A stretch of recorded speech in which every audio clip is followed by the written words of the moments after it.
आप सभी का बहुत बहुत स्वागत है मेरे एस्ट्रोलॉजी चैनल पर। मैं हर्षदा जैन। आज के वीडियो में हम बात करने वाले हैं कि किसी इवेंट की टाइमिंग किस प्रकार से की जाती है। कि सपोज़ हमने सबसे पहले कुंडली में देख लिया कि वो इवेंट आपकी कुंडली में प्रॉमिस्ड है, लेकिन अब वो इवेंट होगा किस समय पर, यानी कि दशाओं का क्या रोल रहता है कि किस समय पर वो इवेंट घटित होगा। आज हम उसी को देखेंगे इस वीडियो में। और साथ ही ट्रांजिट का बहुत इम्पॉर्टेंट रोल रहता है किसी भी घटना के घटित होने में। तो किस प्रकार से हमें ट्रांजिट को देखना है हम वो भी समझेंगे, और किस प्रकार ट्रांजिट के आधार पर हम यह घटना के घटित होने का डे तक निकाल सकते हैं, उसको भी आज हम समझेंगे। थोड़ा सा आपको इसमें पहले बता देती हूँ। देखिए, जैसे सपोज़ हम मैरिज को ही लेकर आपको समझाऊंगी कि सपोज़ आपने किसी कुंडली में देखा उसका लग्न और 7th एसएसएल मैरिज का प्रॉमिस कर रहा है। तो मैरिज का प्रॉमिस देखने के बाद हम ये भी देखेंगे कि उसकी शादी अर्ली है या उसकी शादी कुछ डिले के साथ है। तो ये चीज़ों को भी ज़रूर कंसिडर करना है कि उसका 7th एसएसएल का और 1st एसएसएल का प्रॉमिस किस प्रकार का है, क्योंकि उसी चीज़ के आधार पर दशा भी आगे इवेंट को देगी। कि सपोज़ अगर किसी का अर्ली मैरिज का इवेंट है तो हम देखते हैं कि दशा और ट्रांजिट भी ऐसा ऑटोमेटिकली आ जाता है कि उसकी शादी जल्दी हो जाती है। अब किसी का प्रॉमिस अगर डिले है तो फिर हमें टाइमिंग भी हम देखते हैं कि चार्ट में बाद की ही मिलती है। तो प्रॉमिस देखने के बाद सबसे पहले हम दशा लॉट सिलेक्ट करते हैं, फिर हम भुक्ति लॉट, अंतरा, सूक्ष्मा, प्राणा लॉट सिलेक्ट करते हैं, और उसको सिलेक्ट करने का क्या प्रोसीजर रहता है वो भी आपको मैं बोर्ड पर समझाऊंगी। और साथ ही साथ हम गुरु का गोचर यानी कि जुपिटर का ट्रांजिट भी लेते हैं। जैसा कि हम सभी जानते हैं कि जुपिटर एक राशि में 1 साल ट्रांजिट करता है। तो जिस साल वो जिस राशि में ट्रांजिट करेगा, तो यानी कि वो जो साल रहेगा वो हमें इवेंट का ईयर देगा। और जो सूर्य है, सूर्य एक राशि में 1 महीना गोचर करता है, तो सूर्य का जो गोचर रहेगा वो हमें इवेंट का मंथ देगा। और चंद्रमा एक नक्षत्र में अप्रॉक्स 1 दिन रहता है, तो चंद्रमा का जो गोचर रहेगा वो हमें इवेंट का डे देगा। तो इस प्रकार से इन सभी चीज़ों को एक चार्ट पर हमें कैसे अप्लाई करना है वो आज मैं आपको बताने जा रही हूँ। तो प्लीज़ इस वीडियो को एंड तक ज़रूर देखिएगा और इसको समझने का प्रयत्न कीजिएगा। मैं आपको काफ़ी डिटेल में समझाने का प्रयास करूँगी। तो आइए चलिए बोर्ड पर चलते हैं।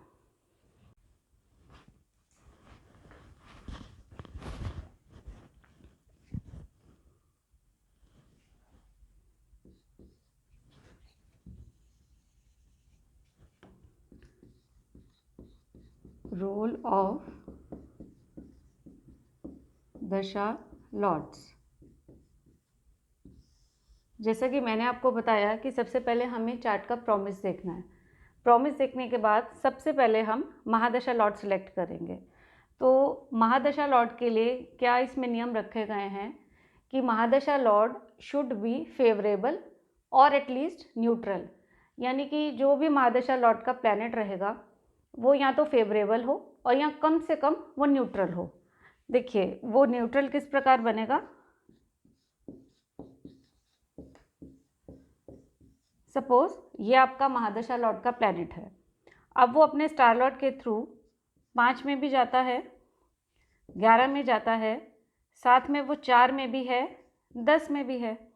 और इसी तरह जो उसका सब लॉर्ड है वो 7 में गया, 5 में गया, लेकिन साथ ही वो 12 में भी है, 2 में भी है, और सब लॉर्ड भी कहीं 11 में है, 5 में है, और साथ ही वो 8 में है और 12 में है।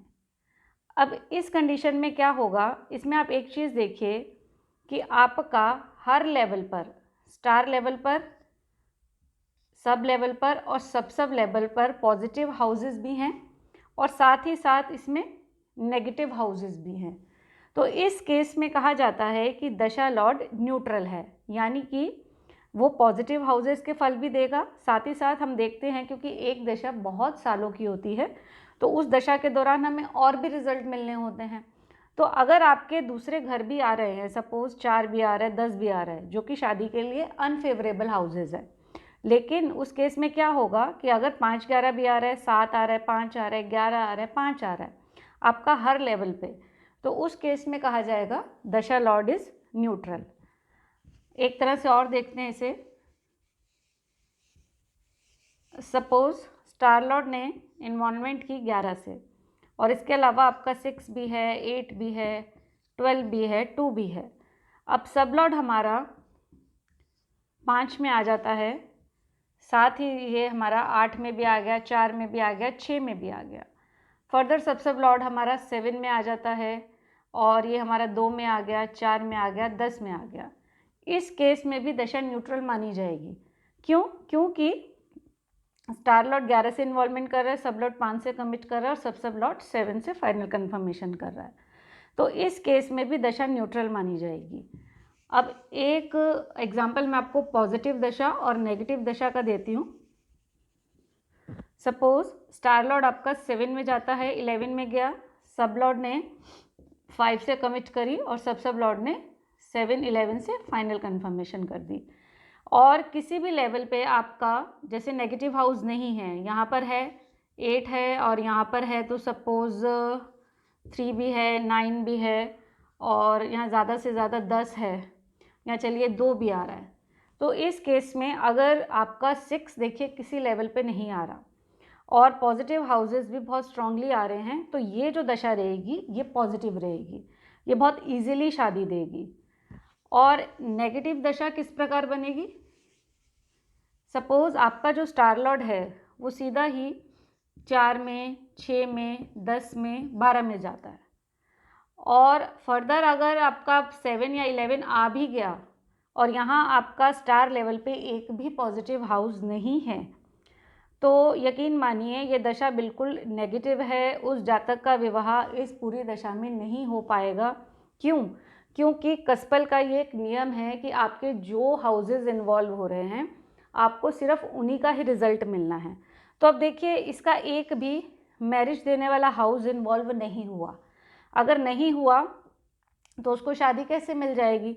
और अगर आपका सब लॉर्ड कहीं आगे पॉजिटिव पोजीशन में आ भी जाता है 7 में, 11 में, तब भी वो कैपेबल नहीं है मैरिज देने के लिए, क्योंकि सब लॉर्ड ने सिर्फ स्टार लॉर्ड की पोजीशन को ही कमिट करना है। तो अब अगर आपका 5, 7, 11 कुछ भी इन्वॉल्व नहीं हुआ, तो सब लॉर्ड वो ये जो अगर 7, 11 में आ जाता है तो तब भी ये मैरिज नहीं दे पाएगा। क्यों? क्योंकि आपका इन्वॉल्वमेंट पे एक भी पॉजिटिव हाउस नहीं है जिसकी सब लॉर्ड कमिटमेंट कर सके। तो इस केस में ये जो दशा है ये नेगेटिव मानी जाएगी, ये जातक को शादी नहीं देगी। तो यानी कि ये ऐसी जो दशा होती है जिसमें हम देखते हैं कि किसी की उम्र बहुत 35-40 साल तक उनकी शादी नहीं होती, अगर उनके चार्ट में शादी का प्रॉमिस है, तो ये दशा के बीत जाने के बाद जब अगली दशा आएगी वो अगर न्यूट्रल होगी तभी उनकी शादी हो पाएगी। तो ये तो था महादशा लॉर्ड का रोल। अब हम देखते हैं भुक्ति लॉर्ड। कस्पल में अंतरा लॉर्ड को भुक्ति लॉर्ड बोला जाता है। नॉर्मली पराशरी ज्योतिष में जो दशा लॉर्ड, महादशा लॉर्ड के बाद जो अंतरा लॉर्ड होता है उसको हम भुक्ति लॉर्ड बोलते हैं, और भुक्ति के बाद जो आएगा वो अंतरा लॉर्ड आएगा, फिर सूक्ष्म, फिर प्राणा। तो भुक्ति लॉर्ड के लिए क्या नियम है? Bhukti lord should be strong significator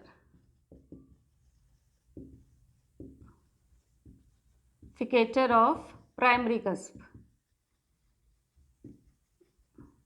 यानी कि देखिए, किसी भी इवेंट के लिए, जो इवेंट हमारे जीवन में एक से ज़्यादा बार होता है, देखिए उसके लिए भुक्ति को स्ट्रॉन्ग रखा गया है। जैसे सपोज डेथ का इवेंट है, डेथ हमारे जीवन में सिर्फ एक ही बार होती है, तो उसके लिए दशा लॉर्ड को स्ट्रॉन्ग रखा गया है। और जो इवेंट हमारे जीवन में एक से ज़्यादा बार होते हैं, देखिए अगर मैरिज का इवेंट है तो किसी किसी का 2 बार भी होता है, 3 बार भी होता है। और अगर सपोज़ जॉब का इवेंट आपने देखना है, जॉब भी इंसान 3-4 चेंज कर लेता है। अगर आप चाइल्ड बर्थ का इवेंट देख रहे हैं तो वो भी एक किसी नेटिव की लाइफ में 1 बार, 2 बार, 3 बार होता है। और अगर आप घूमने फिरने जाना है वो भी आप कई बार जाते हैं। तो जो इवेंट एक से ज़्यादा बार होते हैं उसके लिए भुक्ति लॉर्ड को स्ट्रॉन्ग रखा गया है। और जो इवेंट जैसे डेथ का इवेंट जो आपकी लाइफ में सिर्फ एक ही बार होना है, उसके लिए महादशा लॉर्ड को स्ट्रॉन्ग होना बहुत ज़रूरी है। तो अब इस केस में क्या होगा, bhukti lord should be strong significator of primary cusp, कि जो भी भुक्ति लॉर्ड होगा वो प्राइमरी कस्प, सपोज जैसे अगर हम इसमें शादी का ही देख रहे हैं तो उसको 7th हाउस का स्ट्रॉन्ग सिग्निफिकेटर बनना पड़ेगा। वो कैसे बनेगा वो मैं आपको दिखाती हूँ।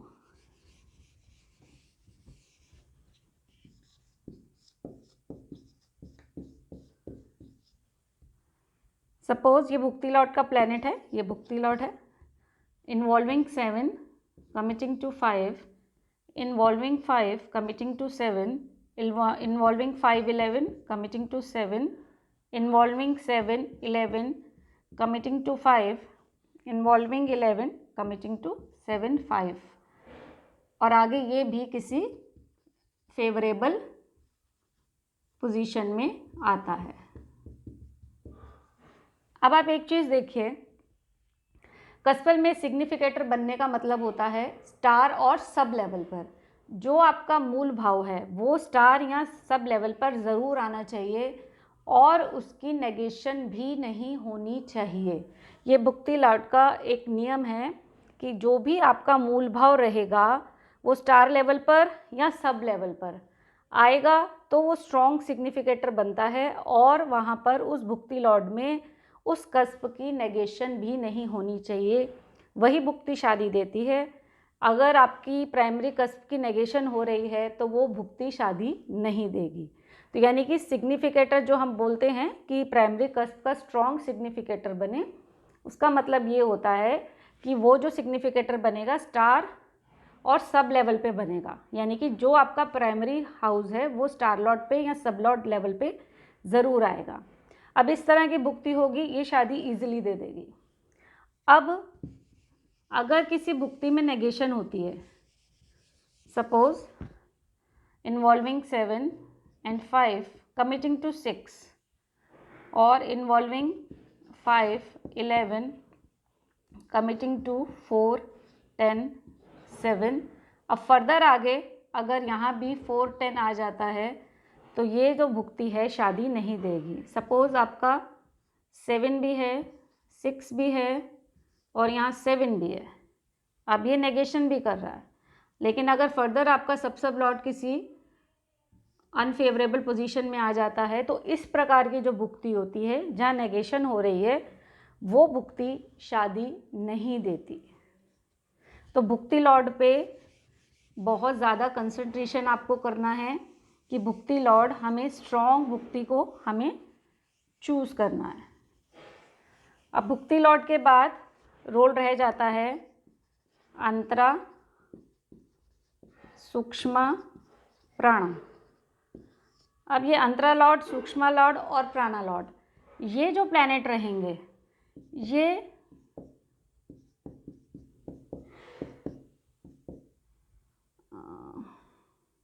स्टार लॉर्ड, सब लॉर्ड, सब लॉर्ड। आप ये देखिए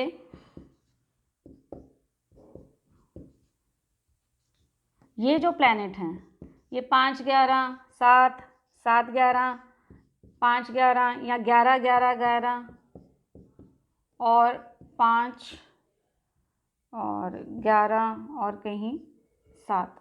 तो ये जो अंतरा लॉर्ड, सूक्ष्म लॉर्ड और प्राणा लॉर्ड वाले प्लैनेट हैं ये 5 को इन्वॉल्व किया, 11 से कमिट किया, 11 से फाइनल किया। 7 और 5 को इन्वॉल्व किया, 11 से कमिट किया, 11 से फाइनल किया। 11 को इन्वॉल्व किया, 11 से कमिट किया, 5 से फाइनल किया।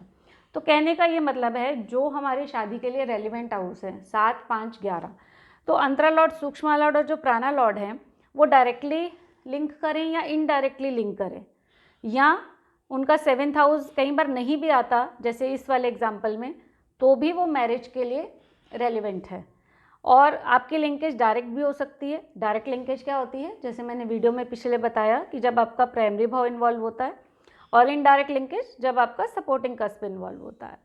तो चाहे डायरेक्ट लिंकेज हो या इनडायरेक्ट लिंकेज हो, या 5-11 आ जाए या 11-11-5 आ जाए या 5-5-7 आ जाए, तीनों भावों में से कोई भी भाव 2 आ जाए, और कई बार क्या होता है कि सिर्फ 5-11 ही आता है, तो उस केस में 5-11 से भी ये जो अंतरा सूक्ष्म प्राणालॉट्स होते हैं ये मैरिज दे देते हैं।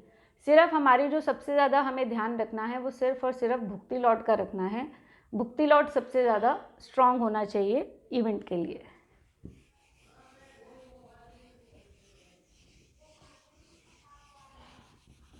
अब सबसे मेन पार्ट आता है कि आपने देखिए दशा सिलेक्ट कर ली, आपने भुक्ति सिलेक्ट कर ली, ठीक है। अब अगर सपोज आपकी जिस समय आपने प्रश्न लगाया या जिस समय आप नेटल चार्ट देख रहे हैं, उस समय जो भुक्ति चल रही है वो अभी उसको शादी नहीं दे रही, आप अगली भुक्ति सिलेक्ट कर लीजिए। अगर अगली भुक्ति भी शादी नहीं दे रही, आप उससे अगली भुक्ति सिलेक्ट कर लीजिए। और इस तरह आप नेक्स्ट जो 1 या 2 भुक्ति है आप सिलेक्ट करके रखिए कि, और फिर उसमें से चूज़ कीजिए कि दोनों में से कौन सी भुक्ति स्ट्रॉन्गेस्ट है, जहाँ पर नेगेशन नहीं है, जहाँ पर पॉजिटिव हाउसेस ज़्यादा हैं, तो वही भुक्ति उसको शादी देगी। अब भुक्ति सिलेक्ट करने के बाद जो मेन रोल आता है वो रोल आता है ट्रांजिट का। तो जैसे मैंने आपको बताया कि सबसे पहले हम जुपिटर का ट्रांजिट लेते हैं। जुपिटर हमें किस बारे में बताता है? Tells about the year. Jupiter हमें इवेंट का ईयर देता है। जैसा कि हम सभी जानते हैं कि जुपिटर एक राशि में 1 साल रहता है। जब आपने भुक्ति सिलेक्ट कर ली, भुक्ति सिलेक्ट करने के बाद आपको जुपिटर का ट्रांजिट सिलेक्ट करना है। जैसे सपोज़ मैं अभी से स्टार्ट करती हूँ। जैसे सपोज़ अभी जो है दिसंबर 2020, अभी गुरु का जो ट्रांजिट है कैप्रिकॉर्न साइन में चल रहा है, यानी कि अभी गुरु कहाँ गोचर कर रहा है? कैप्रिकॉर्न में। और उसका स्वामी कौन है? सैटर्न, यानी कि गुरु शनि की राशि में गोचर कर रहा है। तो अगर अभी आप किसी का चार्ट देख रहे हैं और उसकी जो भुक्ति चल रही है, सपोज़ उसकी शुक्र की भुक्ति चल रही है उस चार्ट में, और वो जो भुक्ति है वो सपोज़ अप्रैल 2023 तक रहने वाली है, अप्रैल 2023 तक रहने वाली है। शुक्र की भुक्ति लंबी होती है क्योंकि शुक्र का जो सबसे ज़्यादा विंशोत्तरी दशा में 20 साल मिले हैं, तो शुक्र की भुक्ति सबसे लंबी होती है। तो सपोज़ आपकी अप्रैल 2023 तक शुक्र की भुक्ति है और उसके बाद सूर्य की भुक्ति आएगी। अब अगर आपकी शुक्र की भुक्ति उस पर्टिकुलर होरोस्कोप में मैरिज दे रही है, ठीक है, मैरिज दे रही है। अगर मैरिज नहीं दे रही तो आप सन की भुक्ति पे जाएंगे, तो यानी कि उसकी अप्रैल 2023 तक शादी नहीं होगी अगर भुक्ति नेगेटिव है। अगर भुक्ति फेवरेबल है तो फिर हम क्या करेंगे, यानी कि अब हमारे पास समय आ गया अप्रैल 2023 तक, अगर आपकी भुक्ति फेवरेबल है। तो अभी हम देखेंगे गुरु का जो गोचर है मकर राशि में चल रहा है, जिसके स्वामी कौन है? शनि, सैटर्न। तो हम उस पर्टिकुलर कुंडली में सैटर्न को पढ़ेंगे। उस कुंडली में सैटर्न किसी भी एक स्टार में होगा, एक सब में होगा और एक सब में होगा। हम उस पर्टिकुलर हॉरोस्कोप में देखेंगे क्या सैटर्न मैरिज देने में कैपेबल है। जुपिटर का जो ट्रांजिट है इसको भी मैरिज देने वाले भावों का सिग्निफिकेटर बनना है, यानी कि ये भी कहीं 5, 7, 11 का सिग्निफिकेटर बनेगा, तभी वो जो साल है जब तक गुरु कैप्रिकॉर्न में है वो उसको शादी देगा। सपोज़ उस चार्ट में, पर्टिकुलर चार्ट में सैटर्न जो है वो मैरिज के लिए नेगेटिव है, वो मैरिज नहीं देता, वो मैरिज देने वाले भावों का सिग्निफिकेटर नहीं बनता। तो सैटर्न के बाद देखिए कैप्रिकॉर्न के बाद वो एक्वेरियस में जाएगा, वो भी सैटर्न का ही साइन है। तो यानी कि जब तक गुरु कैप्रिकॉर्न में है अभी, उसके बाद एक्वेरियस में जाएगा। अगर सैटर्न उस पर्टिकुलर हॉरोस्कोप में नेगेटिव है, वो मैरिज देने वाले भावों का सिग्निफिकेटर नहीं बनता, तो इसका मतलब जब तक गुरु एक्वेरियस से नहीं निकलेगा उस जातक की शादी नहीं होगी। आप बोल्डली उसको मना कर सकते हैं कि जब तक गुरु का गोचर एक्वेरियस साइन में है ये शादी नहीं होने वाली। एक्वेरियस के बाद वो किस में जाएगा? पाइसेस में, और पाइसेस का स्वामी कौन है? खुद जुपिटर। तो आपको फिर उस पर्टिकुलर कुंडली में जुपिटर को पढ़ना है वो किस स्टार में, किस सब में, किस सब में है। अगर जुपिटर मैरिज देने वाले भावों का सिग्निफिकेटर बनता है तो आप वो ईयर सिलेक्ट कर सकते हैं कि वो जो साल है वो उसको शादी देने में कैपेबल है। जैसे सपोज़ अभी वो कैप्रिकॉन में चल रहा है, कैप्रिकॉन में वो अगले साल नवंबर तक रहेगा और बीच में रेट्रो और फॉरवर्ड के द्वारा वो एक्वेरियस में भी जाएगा और अक्टूबर के बाद, नवंबर के बाद वो फिर एक्वेरियस में जाएगा कुछ समय के लिए और फिर वो पाइसेस में जाएगा, यानी कि 2022 में वो पाइसेस में जाएगा। तो हम एफीमेरिस से, हमारे सॉफ्टवेयर में एक सुविधा दी गई है एफीमेरिस की, हम एफीमेरिस से देख सकते हैं कि जुपिटर कब पाइसेस में एंटर कर रहा है। तो जब वो मीन राशि में एंटर करेगा अगले साल या 2022 में, जब वो मीन राशि में एंटर करेगा और जब तक वो मीन राशि में रहेगा, हाँ बीच में अगर वो रेट्रो या फॉरवर्ड होके एरीज में भी जा सकता है, तो आपको वो पीरियड देखना पड़ेगा उस पर्टिकुलर होरोस्कोप में एरीज का स्वामी कौन है, मार्स, कि मार्स भी शादी दे रहा है या नहीं दे रहा। अदरवाइज आपको जुपिटर अगर आपका फेवरेबल है तो वो जो समय रहेगा जब वो पाइसेस में गोचर करेगा वो आपका शादी के लिए फेवरेबल हो जाता है। अगर सपोज़ ये भी आपके होरोस्कोप में शादी नहीं दे रहा, ठीक है, नहीं दे रहा, तो इट मीन्स आपका 1, 2 और ये एक्वेरियस 2 और 3 साल आपके नेगेटिव हो जाते हैं। तो यानी कि 3 साल उस नेटिव की शादी नहीं होगी। फिर जब वो एरीज में जाएगा, एरीज में आए, उसका स्वामी कौन है, मंगल, अगर वो फेवरेबल है तो उसकी शादी तब होगी। और अगर तब तक आपकी वीनस की भुक्ति ख़त्म हो जाती है तो आपको सिलेक्ट करके रखना है कि अगली भुक्ति भी उसको शादी दे रही है या नहीं दे रही। तो इस तरह आप जुपिटर के अगले 3 से 4 जो साइन हैं वो आप देख सकते हैं, सिलेक्ट करके रख सकते हैं कि अगर तो उनमें से फेवरेबल साइन आप चूज़ कर लीजिए और जो नेगेटिव हैं, अगर तीनों चारों नेगेटिव हैं तो नेचुरल है उसकी 3-4 साल शादी नहीं होगी। इसका सबसे बढ़िया जो तरीका रहता है वो ये रहता है कि आप उस हॉरोस्कोप में 9 के 9 प्लैनेट को पढ़ लीजिए और उनमें से छांट कर अलग कर लीजिए कि 9 में से कौन से प्लैनेट उसके मैरिज के लिए पॉजिटिव हैं, यानी कि मैरिज के लिए सिग्निफिकेटर बन रहे हैं 5, 7, 11 के, और कौन से प्लैनेट उसके नेगेटिव हैं, उन्हें अलग रख लीजिए।